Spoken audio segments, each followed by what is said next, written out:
Oke, terima kasih ya. Assalamualaikum warahmatullahi wabarakatuh.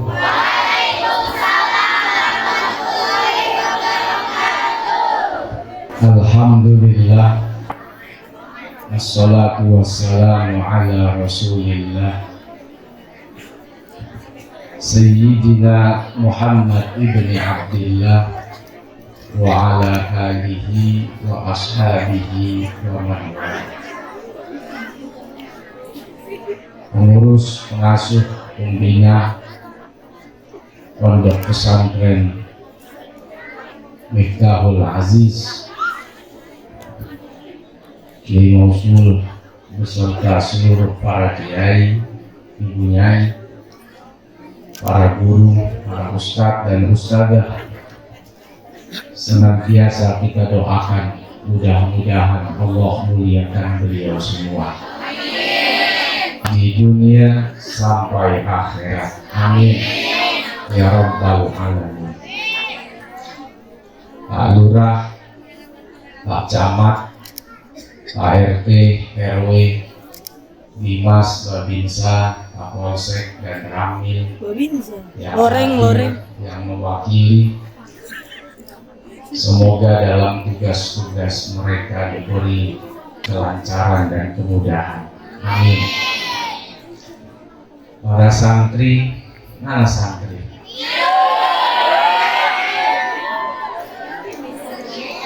Wali-wali santri, segenap masyarakat yang berundangan dalam rangka milad Pondok Pesantren Miftahul Aziz yang ke-23. Mudah-mudahan santri-santri semua yang lahir dari pondok ini akan menjadi insan-insan yang berguna, bermanfaat bagi agama, bangsa, dan negara. Amin ya rabbal alamin. Kita semua yang berkumpul di sini mudah-mudahan berkumpul lagi nanti di surganya Allah. Bapak, Ibu, adik-adik yang saya cintai, begitu hebatnya pesan Allah Subhanahu wa Ta'ala kepada kita hamba-hambanya sebagai bentuk rasa cinta, rasa sayang, di mana Allah memberikan pesan yang istimewa. Bismillahirrahmanirrahim. وَلْيَخْشَى الَّذِينَ لَوْ تَرَكُوا مِنْ خَلْفِهِمْ ذُرِّيَّةً ضِعَافًا خَافُوا عَلَيْهِمْ فَلْيَتَّقُوا اللَّهَ وَلْيَقُولُوا قَوْلًا سَدِيدًا. Apa pesan Allah Subhanahu wa Ta'ala? Yang pertama, Bu,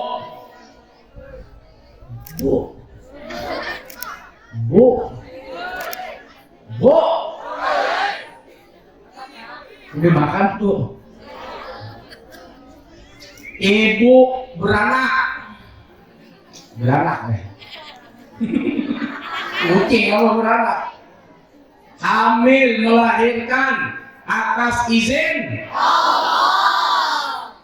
Walaupun bapak tiap hari ngerjain ibu, ya, kalau nggak ada izin Allah tidak akan beranak. Bukan soal punya suami nggak punya suami, urusan punya anak, sampai yang nggak ada suaminya aja bisa beranak. Waduh,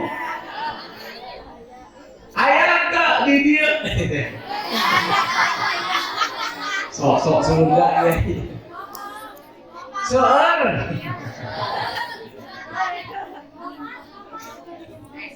malah yang lama menikah belum dapat. Artinya apa? Orang yang dititipkan oleh Allah anak keturunan itu menandakan ibu bapak amat sangat dipercaya oleh Allah sampai diberikan amanah yang besar yang tidak semua orang bisa dan punya. Saya punya kawan banyak, ada juga yang pengusaha usianya udah tua, istrinya juga sudah tua, tapi sampai usia tuanya belum dapat anak, padahal uangnya banyak. Icis, acis, akos, banyak, duitnya miliaran, punya pesawat pribadi, punya rumah di pulau, punya mobil yang 25 miliar, tapi sampai usianya udah tua nggak punya anak. Coba. Ini kampung apa namanya? Batu Karut. Batu Karut. Orang Batu Karut. Karut ya, nggak salah kan? Orang Batu Karut. Ada nggak di sini yang uangnya 1 triliun? 1 triliun 1000 miliar. Kalau dibeliin kilo sebelah, insya Allah kita meninggal di dalam sebelah. Kalau belum 1000 miliar, meninggal barang tukang-tukang sebelahnya sekalian. Helikopter, pesawat pribadi, rumah, mobil mahal, kaya, tapi anak enggak. Orang apa ini? Batu Karut punya duit 1 miliar juga nggak tahu ada apa enggak ini. Apalagi 1000 miliar, tapi anaknya 1 peleton. Banyak nggak anak ibu? Apalagi Masya Allah 14 kan. Dia jadi kiai, jadi nyai, jadi kori, hebat tuh beliau. Tepuk tangan. Kenapa orang dulu gak pernah takut punya anak? Karena dia tahu sehebat apapun orang ikhtiar, kalau belum dapat nggak bakal dapat. Sehebat apapun orang nyegah, kalau kebobolan mah kebobolan aja. Udah sih, tapi kebobolan. Padahal udah dicegah. Kebobolan. Hamil, punya anak. Sampai 14. Saya punya mertua. Bapaknya April Jasmine. 10 anaknya. Alhamdulillah semua jadi orang. Nggak ada yang jadi kuda. Itu baru dari 1 istri. Mertua saya, gagah. Istrinya 3. Ini baru laki-laki jadi. Kompor duduk.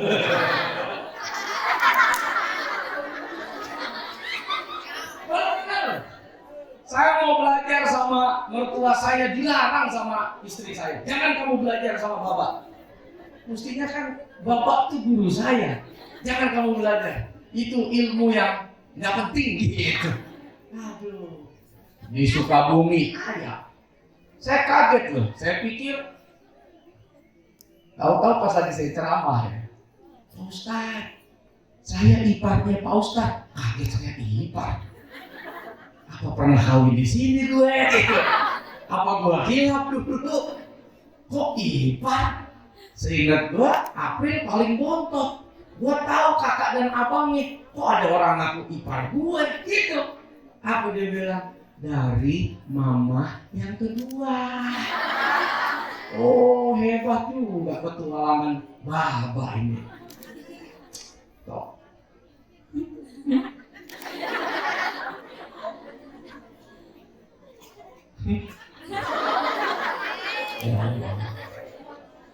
Ibu tuh jangan ngerasa suami saya mah takut sama, nggak ada laki-laki yang takut sama istri, tapi istri yang terlalu berani sama suami. Takut mah enggak, cuma terlalu berani dia sama lakinya. Sehingga Allah memberikan pesan. Apa pesannya?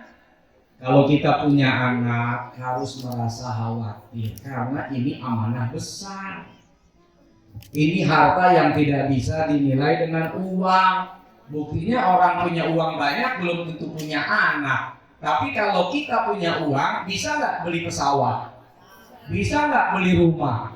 Bisa nggak beli helikopter? Bisa. Ternyata yang punya helikopter, yang punya pesawat belum tentu bisa punya anak. Makanya berat amanah ini sampai Allah pesankan jangan sampai anak kita lemah.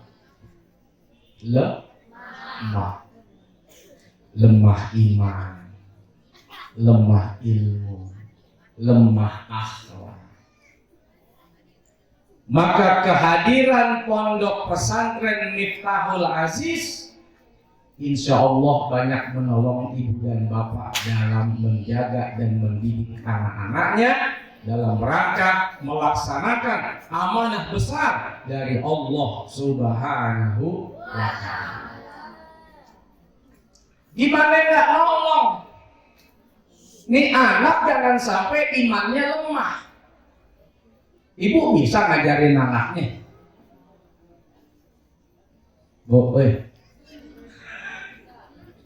Bapak punya waktu ngajarin anak. Bapak sibuk cari duit, ibu sibuk ngabisin duit. Betul nggak? Bapak gajian, ibu jalan-jalan. Anak siapa yang ngurus nih? Udah taruh di pesantren Miftahul Aziz. Biarin tuh kiai-kiai dan nyai yang pada ngurusin anak-anak kita. Amin. Bayar jangan lupa. Cari duit, anak dititipin, sendal aja nitip bayar lu. Kadang-kadang suka begitu sih. Nitip sendal aja bayar 10.000. Nitip anak. Kan kiai mah ikhlas. Seikhlas-ikhlasnya kiai tetap makan nasi. Nasi masih beli. Terus belinya pakai apa? Dan duitnya dari mana? Dan tiap hari ngurusin anak ibu, ngurusin anak bapak. Gara-gara ngurusin anak ibu bapak, kiai pada nggak kerja. Kalau kiai kerja, anak lu siapa yang ngurus? Paham? Pinjam dulu 100.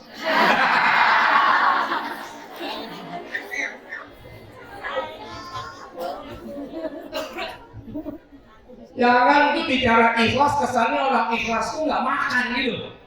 Orang ikhlas tuh nggak bayar listrik. Orang ikhlas tuh nggak bayar air. Orang ikhlas itu nggak bayar pulsa. Enak aja. Sampai hari ini belum ada kok anggaran negara buat kiai. Bayar. Ibu? Hei. Adanya pesantren meringankan beban kita di akhirat.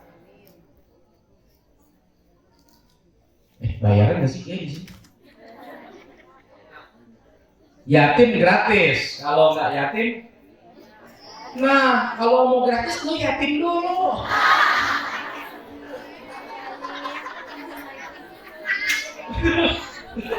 Masa lu demi gratis lu berdoain bapak lu meninggal? Jangan juga gratis jadi gratis. Man yang muda dong.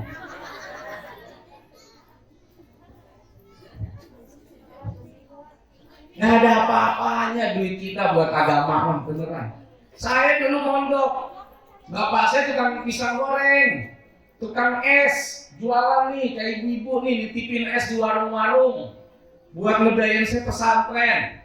Di pesantren orang pada jajan, pada makan pas jam istirahat. Saya di korporasi ngelayanin santri teman-teman yang pada makan, pada belanja. Satu upahnya apa? Bakwan 1, es 1.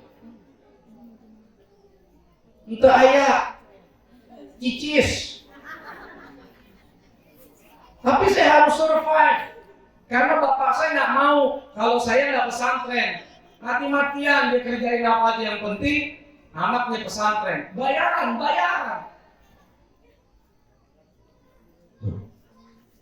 Karena pada saat nanti di akhirat di mana uang nggak laku, emas nggak ada, perak nggak ada, saat itu andai kita punya 1 triliun demi masuk ke surga, kita rela bayar tuh 1 triliun.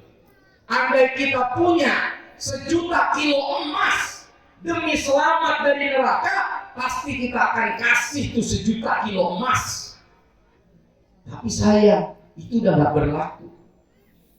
Buat masuk surga, gak perlu kita ngabisin 1.000.000 kilo emas, gak perlu kita ngabisin 1 triliun sebulan di pesantren.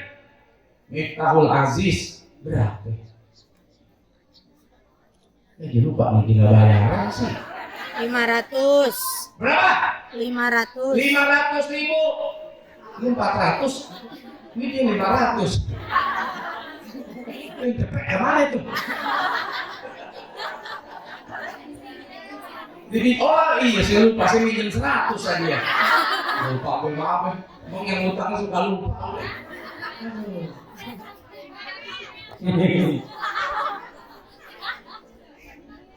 Coba deh hitung-hitung. Sebulan 500.000, setahun berapa? 6 juta. 6 juta misalnya kali 3 tahun berapa? 18 kali 2. 36 juta bisa nyelamatin saudara dari neraka.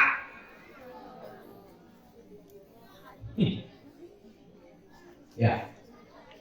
Iya enggak? Iya dong, masa enggak sih?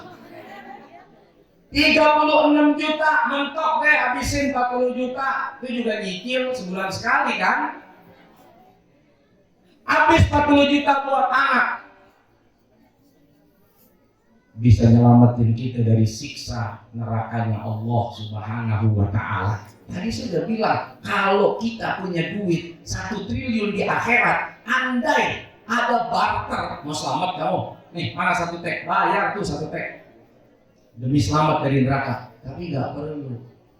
Di dunia kita bisa mempersiapkan langkah nanti di akhirat. Kalau hitung-hitungan 500.000, mentok 6 tahun, paling 35-40 juta. Dan insya Allah selamat kita di akhirat. Amin. Ya Rabbal. Bagaimana mewujudkan apa yang disampaikan oleh Nabi SAW? Waladun soleh yad'ulah. Bagaimana kita mewujudkan anak soleh yang ngedoain emak bapaknya? Kalau tuh anak nggak ngerti birrul walidain. Kalau anak nggak paham bagaimana berbakti pada orang tua. 2021 kemarin doanya Kiai, emak saya tanggal 11 Juli meninggal dunia. Innalillahi wa inna ilaihi. Disusul 5 hari kemudian ayah saya meninggal dunia tanggal 16 Juli. Tapi hebatnya emak dan ayah saya, sebelum meninggal dunia dia hidup. Sudah tegang. Hidup. Iya hidup ya, lupa. Dan tumben-tumbenan meninggal. Sebelumnya nggak pernah meninggal gitu. Hari itu meninggal. Pas meninggal nggak pulang lagi. Saya sebetulnya sedih, saya hibur hati aja gitu. Anak cuma 1, saya doang. Kalau kiai banyak 14. Saya anak cuma 1, bini baru 1. Makanya berasa baru terus ya. Karena bini muda itu. Coba kalau ada 2, yang di rumah jadi bini tua. Makanya istri saya nggak mau jadi tua, saya nggak boleh kawin lagi. Ntar kalau lu kawin lagi, gue jadi tua. Kenapa disebutnya bini tua? Dia pengen muda terus. Sosorian.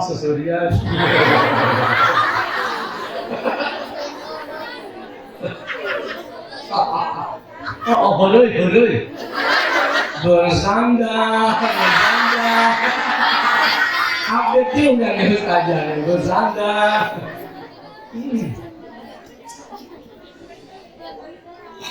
Bayangkan, ini saya cerita soal diri saya ya, bahwa sebelum saya begini juga sama kayak adik-adik juga, mondok, ya, di pesantren, suka dukanya lah, tahu sendiri kayak apa. Antri panjang-panjang, kirain ayam, orek. Panjang antri, warna coklat nih, kayaknya ayam suwir nih, pas ya orek. Orek deui, orek. Tempe kan? Nah, ada lagi ikan kobra. Itu ikan, sisiknya nggak dibuang, jadi kayak kobra udah makan tuh sisik-sisiknya. Nggak saya alamin itu. Dan adik-adik ngalamin juga hari ini, sabar ya, sayangnya, cinta.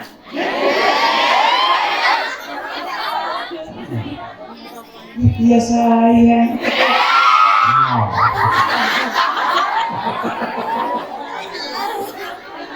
Wow. Aduh, untung pada pesantren Kiai. Kalau enggak,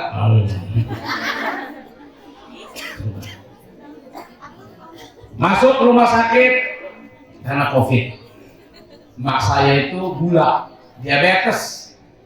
Makanya saya manis. Karena emaknya gula. Tapi anaknya manis, emaknya gula. Minum obat terus kan, ginjalnya hancur, cuci darah. Makanya ibu-ibu kalau disuruh suaminya cuci baju, cuci dah. Daripada cuci darah lo, mahal, sakit. Udah, suruh cuci celana, cuci. Ayo, cuci celana atau cuci darah? Cuci celana aja.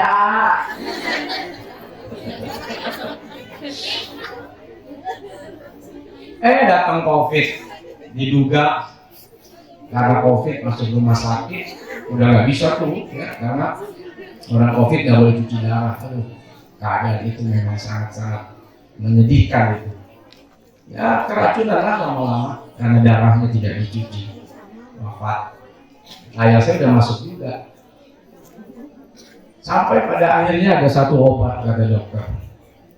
Mudah-mudahan bisa menyelamatkan. Saya beli obat itu. Obatnya susah. Harganya melonjak, dapetinnya melunjak. Melonjak karena harganya biasanya 3 juta, pas kopi 60 juta. Satu ampul. Ayah saya butuh 23 ampul, persis kayak ulang tahun hari ini. 23. 60 juta kali 23 berapa miliar? Tapi buat ayah saya bayar dong. Cari barang ketemu di hari tanggal 16 tuh. Jam 7 malam sampai barang, jam 9 mau disuntik, jam 8.05 meninggal dunia di dalam. Ayo kata.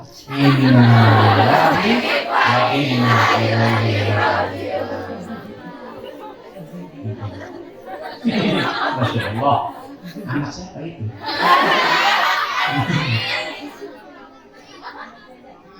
Bang Mail, temen lu Filipin. Mail.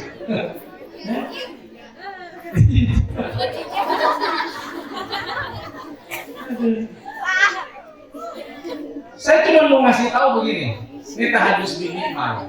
Buat saya bapak saya udah berhasil, emak saya udah berhasil ngedidik saya. Tinggal saya nih berhasil nggak ngajarin 3 anak saya. Itu saya suka mikir gitu. Wah kalau emak saya alhamdulillah udah berhasil deh. Minimal saya udah bisa baca Rabbi Ghfirli walidayya aja udah alhamdulillah. Bisa baca Fatihah alhamdulillah. Bisa tahlil baca Yasin udah alhamdulillah. Saya kirimin buat orang tua saya udah alhamdulillah. Berarti dia berhasil tuh jadi orang tua. Nah tinggal nih saya sama istri saya, berhasil nggak nih ngedidik 3 anak saya? Ketar-ketir kita, khawatir. Itu yang Allah suruh, khawatir aja dulu. Kalau khawatir ntar jadi takut. Kalau takut jadi waspada. Kalau waspada antisipasi. Antisipasi langsung apa? Beraksi. Ereksi lagi lu. Atau kawan ereksi. Apa? Beraksi. Beraksi. Apa aksinya? Ya ini. Titip ke pesantren. Kita cari duit biar anak kita bisa sekolah. Kita cari uang biar anak kita bisa beli kitab. Kita cari rezeki biar anak kita bisa lanjut nanti mau ke Mesir, mau ke Yaman, mau kemana lagi, Sudan, mau kemana lagi, Singapura, Singaparna, luar negeri, luar Maghreb, terserah. Palestina, itu lagi konflik. Iya. Mau kemana lagi, bebas, sekolahkan. Siapa tahu nanti pas kamu sudah besar, Palestina sudah merdeka, Israel sudah tumbang. Amin ya Rabbal. Kita nggak tahu juga berapa tahun kemudian kan setelah anak kita pas sekolah mau kuliah, nabung dari sekarang. Beli emas, nabung. Emas yang 24 karat atau yang 22 karat, 18 karat, asal jangan emas sekarat. Itu emasnya mau meninggal udah. Begini. Saya cuma mau kasih tahu, saat itu kondisi ayah saya juga tidak sedang baik-baik saja. Tapi saat itu dokter kasih saran beli obat, saya beli. Tapi pada akhirnya memang harus pergi meninggalkan dunia ini. Ada banyak anak yang kadang-kadang gak usah keluarin miliaran. Bapaknya datang minta uang 10.000 aja, anaknya gak kasih. Padahal duitnya banyak. Ada orang tua yang datang numpang makan, numpang lagi istilahnya. Itu bapak kamu numpang mulu di sini makan, numpang, udah kayak gembel, dibikin kayak gembel bapak emaknya, seolah-olah dia bukan orang dalam, tapi orang luar. Jangan ya sayang ya, cinta. Iya sayang. Adik. Iya. Dulu. Calon istri orang. Amin. Mau kan jadi istri orang? Oh. Jadi istri kuda. Ini calon suami orang ya. Harus berbakti sama orang tua. Saya tuh nggak pinter di pesantren, saya sadar diri. Nggak pinter. Tadi saya cerita sama Kiai Musuh, nggak pinter saya.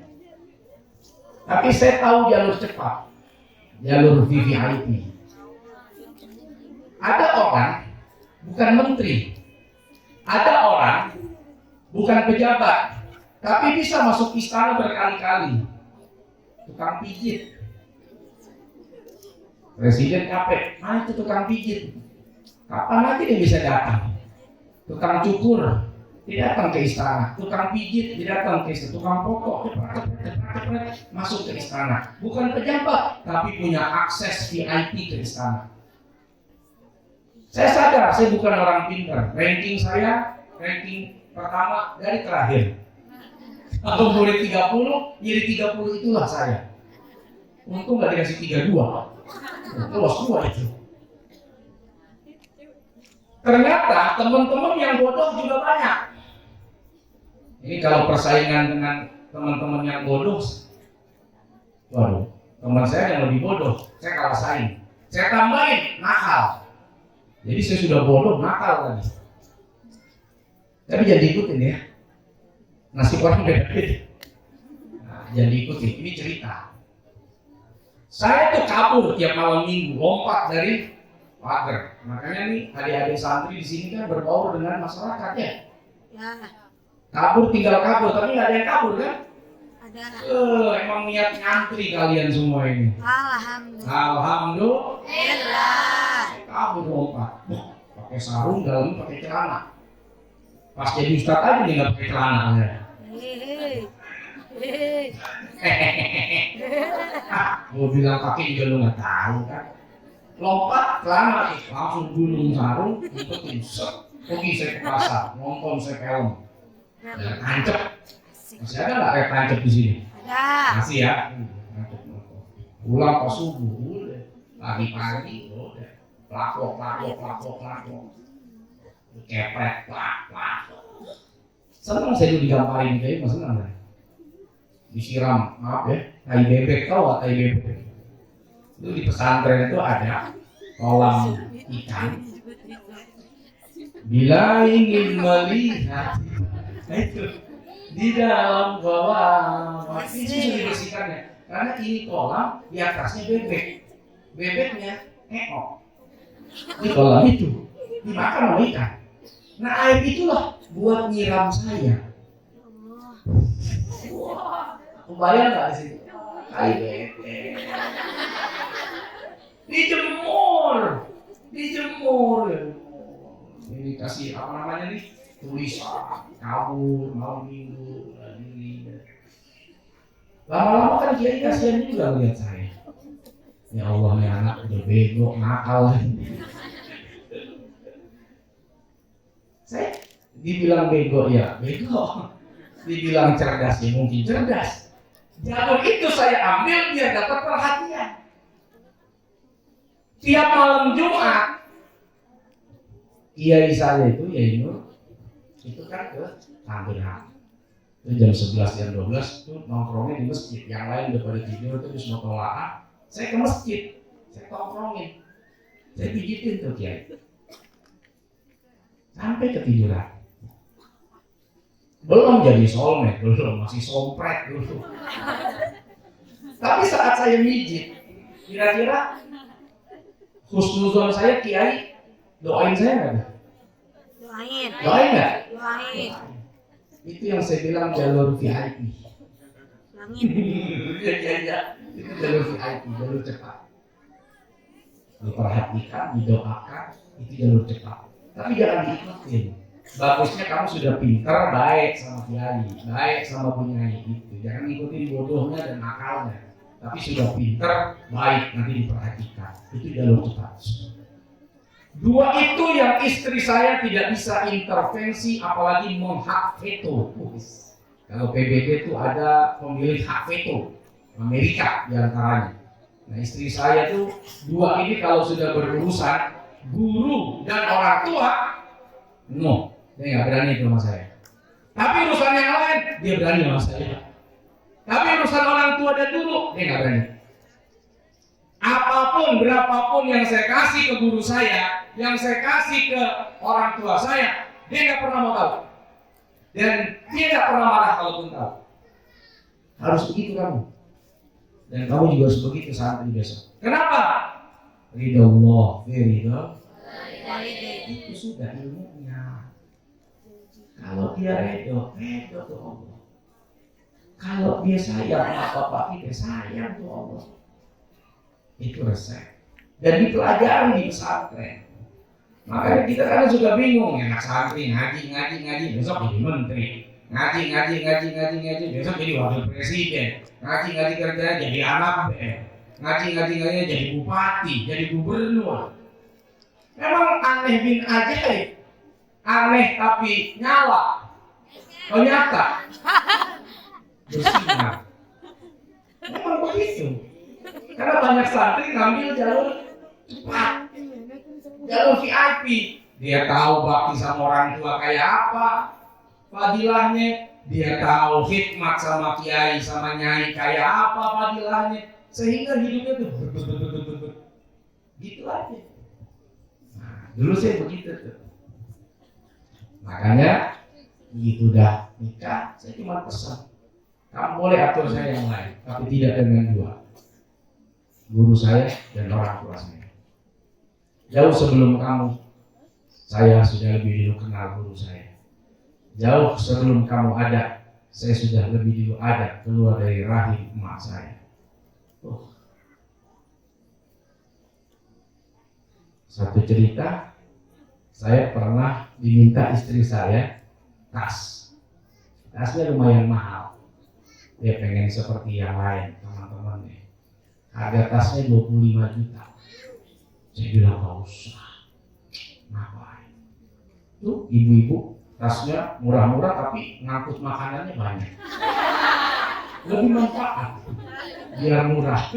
Tapi kue pepe, onde-onde, kue lapis, sampai toples-toples yang punya hajat juga masuk. Coba kalau tas mahal, kan malu masukinnya. Mending yang murah, apa aja yang masuk. Karung aja masuk karung di situ. 10 menit kemudian, kiai saya telepon. Kiai Nur.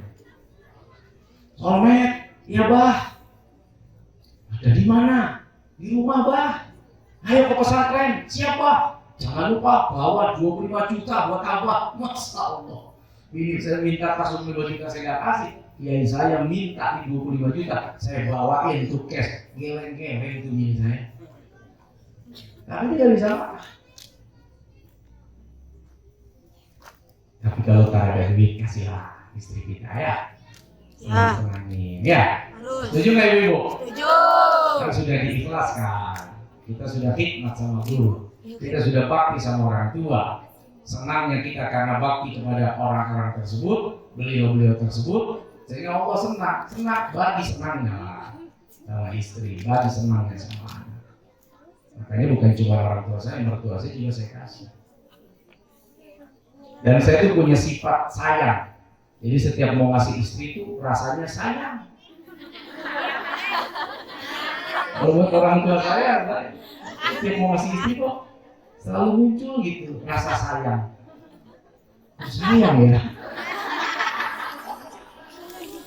Enggak lah ya, suami ibu nggak gitu ya, benar-benar penyayang ya, bukan sifat sayang. Nah itu saya mau cerita. Itu terjadi pada saya karena emak bapak saya dulu berjuang mondokin saya, nahan sakitnya rindu, sakitnya kangen, menderitanya berpisah. Apalagi saat SD saya sekolah di Gresik, Jawa Timur, di Mambaul Hisan, jauh, belum ada tol, masih pakai spur. Gresik, Jawa Timur, itu zaman saya SD. Saya nakal. Maka bersyukur ibu bapak yang punya anak nakal. Karena biasanya yang nakal itu yang ditaruh di pesantren. Asal tahu ilmunya. Iya kali. Itu sebetulnya sinyal kasih sayang Allah. Ketika anak kita nakal, kan sebel tuh. Oh, gue masukin ke pesantren. Kalau mau sebel pasti daripada di rumah. Udah gak kangen lagi kan, tapi dia belajarnya benar. Jadi kalau punya anak nakal, alhamdulillah nakalnya ke pesantren ini. Makanya bapak saya tega melempar saya ke Gresik, karena saya nakal. Nggak bisa tuh tiap sore pokoknya ada aja yang pala anak orang pecah. Berantem baku ambil batu, bocor. Datang ke rumah saya, dilempar ke warung bapak saya, jeger, pecah kacanya. Saya yang berantem sama anaknya, bapaknya yang ngambek ke rumah saya. Malu, ribut. Wah, pura-pura melayang, saya sempat anak orang. Wah, jatuh, kenapa ini jatuh nih? Buang badan saya, malah saya minta. Kelakuan saya itu. Sholat, maaf nih, sentil. Lagi sujud itu begini. Jangan ikutin tuh, zaman dulu tuh. Dia menjerit orang yang sujud. Sentil. Jadi juga memang nakal saya. Karena nakal pesantrenin. Jadi saya ngambil pelajaran. Ya Allah. Kadang nakal itu rahmat. Karena sebab nakal kepikiran kan mondokin anak. Coba kalau anaknya baik-baik aja. Mau ngapain lah mondokin anak. Orang anak saya baik kok. Itu kan yang di pesantren anak nakal semua. Tapi itu sebetulnya luar biasa loh. Kalau saya melihat diri saya, iya juga ya. Dulu karena saya nakal, saya di pesantren. Mungkin kalau saya nggak nakal, saya nggak di pesantren tuh. Tahu jadi apaan deh sekarang. Udah jadi artis juga saya. Karena nakal. Jangan atuh. Cerita ini bisa terjadi dan bisa tidak kepada kamu. Karena setiap orang nasibnya beda. Sebagaimana nasabnya juga beda.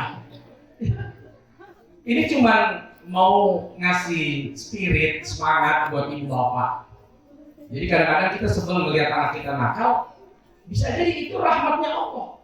Sehingga kepikiran pengen mondokin. Begitu anak dipondokin, stop, insya Allah jadi anak benar semua. Jadi orang alim, orang soleha semua. Amin. Itu. Nah sekarang nurun nih ke anak saya. Tiga-tiganya lagi diborong. Sultan apa lagi? Masya Allah. Sekolah TK aja belum lulus, udah 4 sekolah dia masuk. Di sini dikeluarin, sampai di Kerawang pesantren 4 bulan. Kiainya nggak betah. Kan santri nggak betah, ini kiainya. Ustaz, rasanya cocok Pak Ustaz tadi yang ngajar apa ya? Kenapa kiai? Ini tiap malam orang diinjek Pak Ustaz. Bapaknya mungkin ya. Ya sudah, mau gimana? Kiai udah nyerah, romertak. Masih sejalur tuh dengan membawa lisan.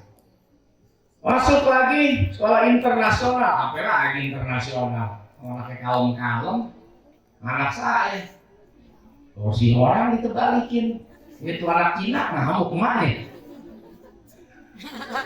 Ini kan banyak tuh teman-temannya orang Cina semua. Kamu dijeburin ke kolom. Hari ini kirim surat, besok saya datang ke sekolah. Saya bilang anak saya, Sultan hebat, emang pintar. Walaupun lagi sebel, orang undang ayah 3 bulan, tapi kepala sekolah cukup 1 hari. Hari ini surat datang, besok ayah datang. Hebat. Makanya saya pondokin anak saya. Karena nakal. Nah 2 nih sekarang nih. Akil mahir yang kembar. Kalau saya pulang, digebukin saya. Dipukulin. Itu kejam itu. Tampol. Kalau tidur ngebanguninnya di smackdown. Itu di smackdown. Untung anak gua loh. Bukan anak gua sepak loh. Untung anak gua sendiri. Pura-pura meninggal saya. Masih dipukulin, bangun ayah, nggak bangun. Dipukulin saya tahan. Maaf nih, anak saya yang kecil, dia ambil ludah, ditaruh ke mulut saya nih rumah saya. Masya Allah ya bangunlah saya. Dipukulin saya kuat, dikasih jigongnya. Aduh, emang pinter nih, pinter kamu. Padahal nakal kan, pinter kamu saya bilang, cerdas kamu. Itulah kalimat yang Allah sampaikan di akhir wal yaqulu qawlan sadida. Banyak orang tua yang gak kuat sama anaknya, akhirnya ngatain anak sendiri, nyumpahin anak sendiri, ngelaknat anak sendiri. Anak orang nakal, pinter anak ibu, nakal. Itu ciri-ciri orang pinter. Iya nih mecahin TV, nah itu pinter. Yang dipecahin TV murah, ngeganti TV baru. Berarti kan pintar anak ibu, anak orang dipuji-puji, anak sendiri pas nakal dikatain apa? Kamu sih, setan, monyet, jumlah, memedi. Itu anak sendiri dikata-katain, anak orang dipuji-puji, nggak paham lisan kita. Disuruh Allah ngomong yang baik-baik, ngomong yang benar-benar. Kalau nggak sanggup merawat ngedidik, udah taruh aja di pesantren. Ada puyeng-puyeng bro. Makanya banyak anak kiai, kadang-kadang di pesantren temennya. Bahkan di pesantren muridnya. Padahal muridnya belajar sama beliau, muridnya punya pesantren, tuh anaknya dititipin. Padahal tuh kiai muridnya. Karena nggak gampang didik anak. Itu sekelas anak kiai. Anak istri itu kan bisa jadi musuh. Ngajarin anak sendiri, galak sedikit, emaknya marah. Apa? Ngomel-ngomel. Capek nih ngelahirin. bertaruh nyawa kata bini ini. Ngapain kamu ngomel-ngomel? Ngacem kamu. Saya boikot kamu ntar malam. Orang lagi boikot Israel. Ini suaminya diboikot juga. Nggak jadi tuh lakinya. Marahin anaknya. Apalagi emaknya bilang, udah jangan didengerin bapak Sia. Bapak Sia juga dulu sama kayak Sia. Dia malah ngegosip sama anaknya. Udah bapak kamu emang gitu. Sok bersih. Padahal mah bapak kamu lebih nakal dari kamu. Gitu. Dan kalau ngomongin bapaknya. Udah kamu gak usah pulang malam-malam. Pulang pagi aja. Disuruh pagi. Dulu juga bapak kamu sama mama 3 hari 3 malam gak pulang. Oh gitu. Malah ngegosip. Demi nyelamatin anak, emak membela. Tapi kalau emak yang ngomel, kamu ngomel-ngomelin anak, apa kata emak? Bisik. Kan saya yang ngelahirin gitu. Saya yang ngelahirin katanya. Dia nggak tahu. Mana bisa kamu ngelahirin kalau nggak ada dia? Ya. Musuh. Akhirnya anaknya bangor deh. Lagi istri, berat ngajarin juga ini. Saya mendingan ngajarin bini orang dan ini bini orang semua kan. Ngajarin istri orang tuh enak, pasti mangut-mangut. Iya Pak Ustadz, benar Pak Ustadz, iya Pak Ustadz, benar Pak Ustadz. Coba bini saya tahu semua apa yang terjadi, apa yang ada di dalam. Coba suami ibu ngajarin ibu, berisik loh. Nyuruh-nyuruh gua bangun, gua aja ngorok. Jadi lo gak usah ngajarin sholat deh. Sholat gua aja cuma 2 kali setahun. Idul Adha, Idul Fitri. Plus sholat jenazah 4 takbir. Ngomong apa itu bapak? Kalau bapak ngajarin bini-bininya ngomong begitu. Makanya saya aja itu ngasih ustazah kursus. Sekarang lagi saya suruh dia ke Malang. Pesantren. Bawa 3 hari. Sebulan kadang 7 hari. Kalau nggak ke sono saya taruh tuh ustazah tiap hari Kamis. Saya kasih tuh pesan sama ustazah. Kalau ustazah carikan bab dosa istri durhaka gitu. Bab kalau suaminya ngomong belum tentu benar, tapi kalau ustazah ngomong, waduh. Nah kalau istri saya nangis ketemu saya tambahin amplopnya ustazah. Beres sudah. Yang penting nangis. Ya, susah. Ya gampang. Maka bersyukurlah Miftahul Aziz ada di tengah-tengah kita. Semoga meringankan beban kita di akhirat, menyelamatkan kita nanti di hadapan Allah Subhanahu wa Ta'ala atas amanah yang berat, yang besar ini yang dititipkan kepada kita semua para orang tua. Amin ya Rabbal. Bapak Ibu yang dirahmati Allah Subhanahu wa Ta'ala, rasanya memang sudah jam 11:30 ya, 11:30. Kita doakan saudara kita di Palestina, semoga Allah berikan kemenangan, kekuatan, diberikan oleh Allah ketabahan. Kita ini nyari anak secapek-capeknya, paling di rumah tetangga anak kita, paling mampir ke warung, paling pergi ke rumah temannya. Tapi di sana orang tua nyari anaknya itu di reruntuhan bangunan, yang dibom, diledakkan, diroket, ditank, ditembakkan peluru. Ibu dikejar-kejar utang aja lari, ya ngumpet minta perlindungan. Kebayang nggak mereka dikejar-kejar peluru setiap malam? Hari ini masih bisa lihat bulan, belum tentu besok bisa lihat matahari. Hari ini melihat matahari, belum tentu bisa melihat tenggelamnya matahari. Saking dekatnya kematian, hampir tidak ada langkah kecuali setiap langkah adalah langkah kematian. Bersyukur kepada Allah, didik anak-anak kita biar mereka jadi pejuang, jadi orang-orang yang membawa bendera besar agama ini kelak di kemudian hari, bukan hanya di kancah nasional Indonesia, tapi di kancah dunia internasional. Amin ya robbal alamin. Bapak Ibu yang dirahmati Allah Subhanahu wa taala, itu yang mungkin bisa saya sampaikan karena besok saya harus berangkat ke Malang menyusul istri saya. Setelah sudah 4 hari saya di Jawa Barat, malam ini saya di Bogor. Apa Sukabumi masuk? Bogor. Besok saya harus ke Malang karena istri saya sudah kangen, sudah memanggil-manggil. Dan doakan dia, kita semuanya diberi keberkahan oleh Allah. Itu aja ya. Selamat ulang tahun ya. Selamat milad. Pondok Pesantren Miftahul Aziz. Doakan kiai-kiai kita, ajengan-ajengan kita, nyai-nyai kita, santri-santri. Mudah-mudahan ibu bapaknya dikasih sabar kuat menghadapi ujian rindu kangen yang mungkin begitu berat terasa dan dirasakan oleh orang tua dan kalian semuanya. Terima kasih banyak. Mohon maaf lahir batin. Wallahul muwaffiq ila aqwamit thoriq. Wassalamualaikum warahmatullahi wabarakatuh.